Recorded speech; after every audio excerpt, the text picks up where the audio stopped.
Bonjour et bienvenue à vous dans ce 16e volet de la série 240 manières de développer vos forces de caractère.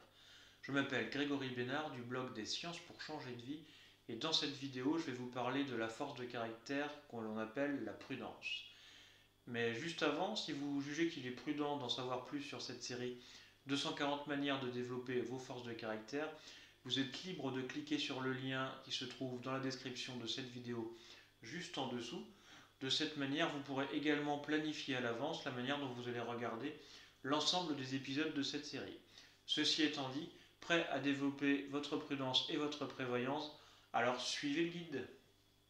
Voyons ensemble d'abord ce qu'est la force de caractère de la prudence. Elle consiste à se montrer précautionneux et prévoyant dans sa manière d'agir.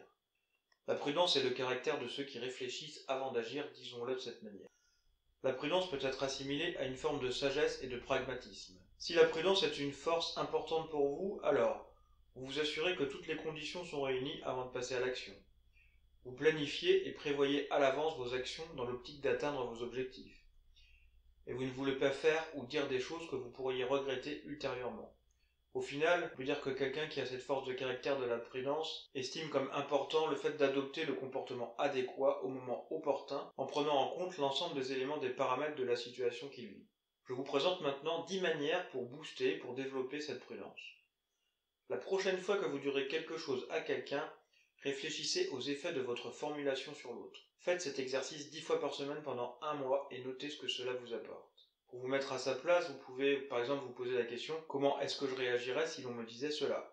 Isolez-vous de toute distraction extérieure avant de prendre vos 3 prochaines décisions importantes. Les relations, le téléphone, les contraintes du quotidien.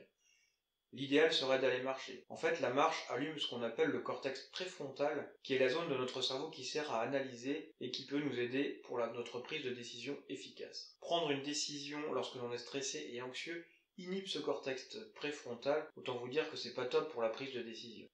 Visualisez les conséquences de votre prochaine décision dans 1, 5 ou 10 ans. Pour cela, imaginez que vous faites un voyage dans le futur et que vous arrivez dans 1, 5 et 10 ans et que vous regardez votre situation alors que vous avez pris votre décision. Que voyez-vous? Quelles informations cela vous apporte-t-il pour votre prise de décision? Consultez des personnes qui ont déjà fait quelque chose que vous voulez faire avant de prendre une décision. Lorsque vous avez une décision à prendre, le fait de solliciter l'avis des autres, d'une manière générale, est une bonne idée. Non pour s'y conformer, mais pour voir les informations nouvelles que vous pouvez en ressortir. En revanche, il est opportun d'aller voir des personnes qui savent de quoi elles parlent car elles ont déjà l'expérience dans le domaine où vous vous posez des questions.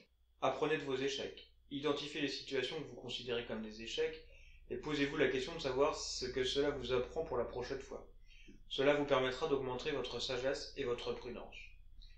Lors de vos prochaines décisions, posez-vous ces 4 questions. Qu'est-ce que je gagne en prenant cette décision? Qu'est-ce que je perds en prenant cette décision? Qu'est-ce que je gagne en ne prenant pas cette décision? Qu'est-ce que je perds en ne prenant pas cette décision? Et voyez ce que vos réponses vous apprennent d'utile pour votre prise de décision. Mettez de l'argent de côté tous les mois lorsque cela est possible, bien évidemment. Cela vous incitera à prévoir votre futur d'une manière prudente et vous exercera à penser et à prendre des décisions sur le long terme au lieu de ne privilégier que le court terme. Avant de prendre une décision, identifiez clairement ce que vous voulez et ce qui vous motive. Dans l'absolu, il n'y a pas de bonne ou de mauvaise décision. Chaque option peut être valable, en général, à partir du moment où on sait les raisons pour lesquelles on la met en place et surtout quelles sont les motivations qui vont nous pousser à la mettre en place et à agir pour qu'elle se réalise. Avant de mentir, même pour des choses banales, demandez-vous si ce mensonge ne vous en demandera pas 10 autres pour le cacher. Parfois, nous décidons rapidement de dire un mensonge, mais celui-ci est imprudent car il nous obligera à mentir encore plus pour le cacher.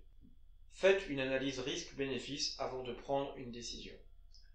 J'en arrive au terme de cette vidéo, je vous remercie de l'avoir regardée. Je vous invite à partager cette vidéo autour de vous pour faire connaître le blog des sciences pour changer de vie et ce projet 240 manières de développer vos forces de caractère.